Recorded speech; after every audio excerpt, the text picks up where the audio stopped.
My slaves, Allah says, الَّذِينَ أَسْرَفُوا عَلَى أَنفُسِهِمْ. Which of the slaves?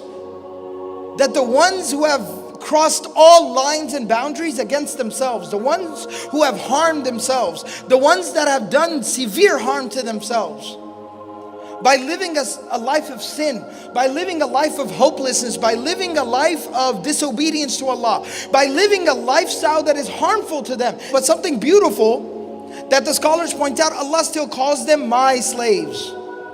Allah is still saying, you're my slaves.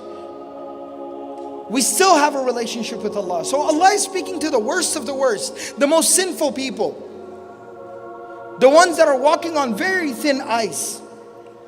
Ya ibadi, O my slaves, alladhina asrafu ala anfusihim, the ones who have done severe harm to themselves. Allah gives them an instruction. He forbids something.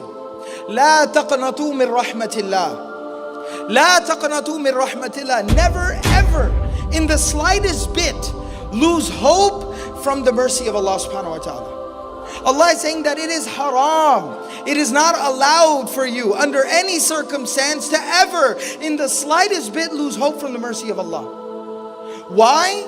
Allah subhanahu wa ta'ala didn't just tell us something and not give us reason to believe it. Why? إِنَّ اللَّهَ يَغْفِرُ الذُّنُوبَ جَمِيعًا. Because Allah will forgive all the sins. How is He capable of forgiving all the sins? إِنَّهُ هُوَ الْغَفُورُ الرَّحِيمُ. Because He and only He, most definitely He is Al-Ghafur, constantly forgiving and constantly merciful. Nothing is beyond His capacity or beyond His reach. Allah will and can forgive anything. Allah subhanahu wa ta'ala is so merciful, so forgiving, so kind, so benevolent, that just in the Quran itself, in the book of Allah, Allah subhanahu wa ta'ala, when He talks about His ability to forgive, Allah subhanahu wa ta'ala mentions 3 different attributes for Himself in terms of forgiving that come from the same root. The root word is ghafara, which literally means to cover something up. It means to forgive a sin as if it never even existed, like it was never even there. But He says this 3 different ways. One place Allah subhanahu wa ta'ala calls Himself Ghafiru Dhanb, Ghafir, which means the one who immediately forgives. Another place Allah calls Himself Ghaffar, Ghaffar, the one who abundantly forgives, the one who has no limitation in terms of forgiveness, the one who can continue to forgive no matter how much the sins might be. The third attribute is Ghafur, constantly forgiving, immediately forgiving, abundantly forgiving, constantly forgiving. That's who Allah is. That's our introduction to Allah.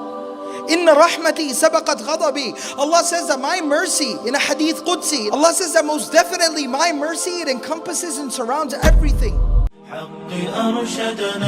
كتاب الله دستوري وخير الخلق أسوتنا.